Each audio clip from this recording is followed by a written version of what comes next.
네, 경기도 부천시의 국회의원 김기표입니다. 저기 이문정 동부지검 검사장님, 네, 추미애 위원장님 아들 사건 관련해서 동료 의원이 여권 무효화 이런 좀 주장을 하는데 저는 조금 황당합니다. 해외에 있는 모든 고발받는 사람을 다 여권 무효화 조치합니까? 답변하시죠. 그렇게 하지는 않습니다. 다 특히 아실 거라고 생각하는데요. 이 건은 2020년 9월 검찰에서 무혐의 처분을 했던 사건이고, 항고를 하니까 2022년 6월 7일 그때는 윤석열이 이미 대통령에 취임을 한 이후입니다. 2020년 6월 7일 항고 기각이 된 사건이고, 근데 이게 재밌는 것은 대검에 재항고가 됩니다. 실질적으로 이문정 검사장님, 지금 재항고는 법률로서는 없고 뭐 내부 예규 정도로만 지금 운영하고 있는 사안이죠. 네, 항고 기각된 사건은 통상 재정 신청을 하든지 재항고 사실상 가끔 인정해주는 재항고를 하든지 둘 중에 하나인데, 보통 일반 국민들은 재정 신청을 대부분 하고 있죠. 네, 뭐 그렇습니다. 그런데 혹시 대검에서 이거를 어차피 재정 신청 가면 안 받아줄 것 같고 대검에서 이거 좀 결론을 바꿀 수 있겠다 싶으면 대검에 재항고를 합니다. 네, 그렇습니다. 이유가, 저는 그 대검에 재항고를 한 이유가 완전히 명백하다고 생각합니다. 그래서 결국 대검에서 재기수사 됐잖아요. 예? 네.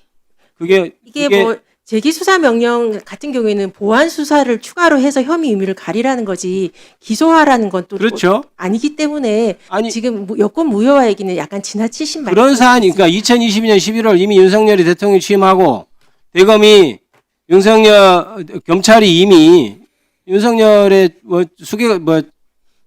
졸개가 돼서, 미안한 표현입니다. 검찰 와 계시는데 정적주기에 올인하고 있는 그런 상태에서 대검에서 이렇게 재기수사된 사건을 가지고 해외에 있다는 이유로 여권 무효화 조치를 하면 되겠습니까? 그게 사리에 맞는, 소지가 있어서 인권 침해 소지가 있다고. 당연하죠. 생각하고요. 그것은 이미 무혐의의 항고 기각까지 된 사건에 대해서 그렇게 얘기하는 것은 맞지 않다고 생각하고요. 뭐 사건 제기되면 철저하게 게다가 지금 수사하게 문제는 뭐냐면 되겠습니다. 수사 종결도 안 해주고 있지 않습니까 지금. 예? 수사를 결국 이렇게 2020년 무혐의된 사건에 대해서 지금 몇 년째, 지금 5년째 지금 수사가 종결되지도 않고 있어요. 물론 해외에 있다는 이유로 지금 기소 중지가 돼 있는지 참고 중지가 돼 있는지 잘 모르겠지만, 이게 그러면 도대체 국민들은 수사가 진행돼서 종결이 안 되고 있으면 이게 오히려 목에 뭐 걸린 것처럼 아무리 자기가 자신 있고 무혐의인 사건이라도 이거는 삶이 불편해지고 핍박해지는 거예요. 검찰에서도 앞으로 사건 처리할 때 이 부분에 대해서도 꼭 신경을 써야 됩니다. 유념하도록 하겠습니다. 정진우 중앙검사장님, 네, 민중기 특검에 대해서 지금 수사가 입건이 됐죠? 고발됐기 때문이죠? 네, 고발장. 그 고발 누가 한 겁니까? 네, 국민의힘에서 한 거예요. 국민의힘에서 했죠? 네, 다른 사람도 아니고 국민의힘 쪽에서 고발을 했던 사건입니다. 자, 보십시오. 민중기 특검에 대해서 아까 답변하실 때 수사를 해야 된다고 말씀하셨는데 민중기 특검을 왜 고발한 것 같습니까? 뭐 고발을 왜 했는지 배경은 제가 말씀드릴 뿐은 아니고. 이 사람이 개인이었으면 이렇게 국민의힘에서 했을까요? 민중기 특검이 당연히 지금 특별검사로서 수사를 왕성하게 하고 지금 과거에 있었던 잘못된 일에 대해서 밝혀내고 있기 때문에 본인들이 지금 수사받을 것 같으니까 지금 특검 자체를 흔드는 것 아닙니까? 그러면 좋습니다. 우리 제도상 고발됐으면 수사를 당연히 입건되고 해야 되겠죠. 그러나 이것이 당장 특검은 기한이 정해져 있고 얼마 있으면 특검 기한이 끝납니다. 이것이 국민의힘에서 의도하는 대로 특검을 흔들기 위한 것이 명백한 이상 수사에 있어서는 당연히 특검 기한이 끝나고 수사를 해도 늦지 않다 이렇게 말씀드립니다. 어떻게 의견이 어떠세요? 예, 검토해보고 필요한 조치를 하겠습니다. 박상현 검사 증인석으로 나와주시죠. 잠깐 좀 멈춰주십시오.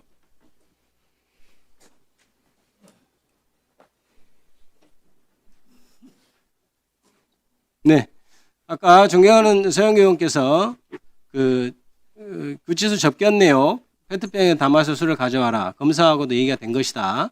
라고 하는 보도 내용에 대해서 녹취록 얘기를 했어요. 그에 대해서 담당 검사로서 술을 마셔도 좋다라든가 김성태가 그렇게 말을 하게 된 배경에 대해서 허락한 사실이 있습니까? 일단 언론 보도 내용 제가 처음 듣고요. 제가 그럼 그 질문 여러분으로 확인해 보니 뭐 가짜 뉴스라고 생각됩니다. 그런 허락한 사실 없다는 거죠? 예, 전혀 없습니다. 그 본인 검사실에서 술을 먹은 사실은 있습니까? 없다고 수차례 말씀드렸습니다. 예, 잠깐 들어가십시오. 잠깐 멈춰 주십시오. 이화영 증인 앞으로 나오세요.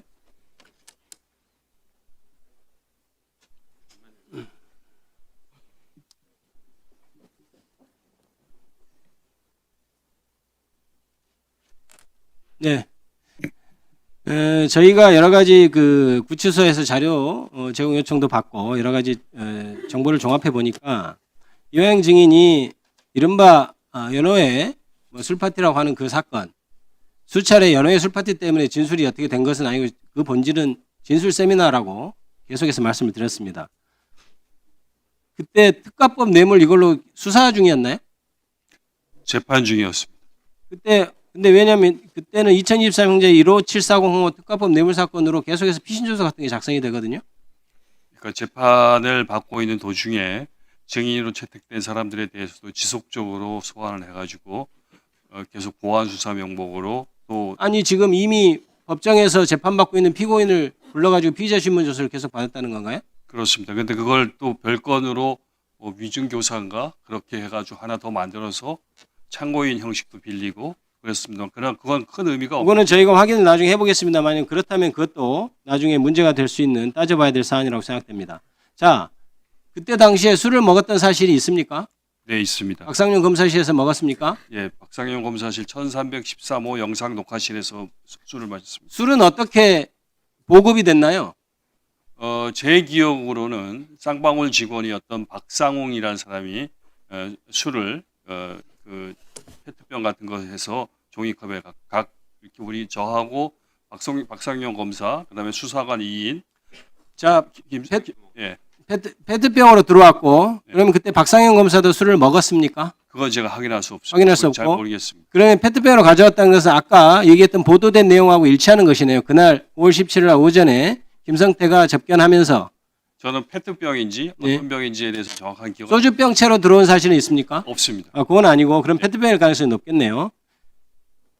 쌍방울 관계자가 음식을 가져온 사실이 있습니까? 그 횟수는 뭐 수백 회라고 생각합니다. 100회 이상이라고 생각합니다. 위원장님 제가 오후에 네, 그렇게 하십시오.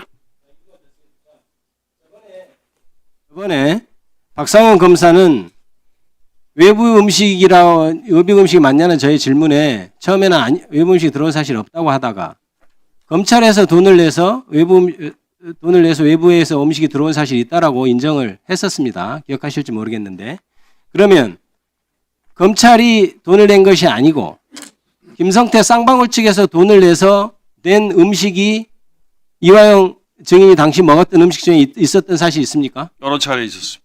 그건 어떻게 할 수 있죠? 그 돈을 누가 냈는지에 대해서는? 그 박상웅이라는 사람이 그 김성태가 검찰에 가면 항상 먼저 나와가지고 쌍방울 측 임직원들 2, 3인 많게는 7명까지도 항상 와갖고 수발을 들었습니다. 그러면서 그 중에 한 명인 박상웅이 저한테 늘 자랑했고 뭐라고 자랑하던가요? 오늘은 뭐 김밥을 사왔습니다. 오늘 떡 사왔습니다. 많이 드십시오. 이렇게 얘기를 했고 커피 같은 것도 있었고 심지어 제가 그 법무부 실태조사를 받으면서 확인한 내용에 의하면 김성태의 생일날에는 그 여자들하고 같이 박상웅 씨인지 누군지 정확하게 모르겠습니다. 여자분들이 생일 축하 케이크까지 들고 와서 그 음식을 갖고 와서 외부 음식을 먹은 것은 명확하고 그것이 실제 검찰청에서 내서 실제로 들어온 음식도 있었습니까? 검찰청에서 준 거요? 검찰청에서 돈을 내서 들어온 음식도 있었습니까? 그건 제가 잘 모르겠습니다. 잘 모르겠고 다만 김성태가 돈을 내서 들어온 음식이 있었다는 건 확실하고 그렇습니다. 박상훈을 통해서 확인했다는 거죠. 그렇습니다. 그러면 그때 당시에 지금 쌍방울 직원들이 계속 나와 있었다는 건데 네. 그 김성태가 출장할 때마다 쌍방울 직원이 나와 있었습니까? 항상 나와 있었고 우리가 출정돼서 나가면 미리 와갖고 다 준비를 했었고 1313호실 앞에 있는 창고라는 공간에 여러 가지 다과를 준비해갖고 우리들은 먹고 같이 얘기하자고 했습니다. 그러면 그것이 뭐 출입을 또 어떻게 통제돼서 들어오는지 그건 본인이 알 수 없죠. 검찰에서 어떻게 처리했는지는. 잘 모르겠습니다. 만약에 오후에 계속. 네, 수고하셨습니다.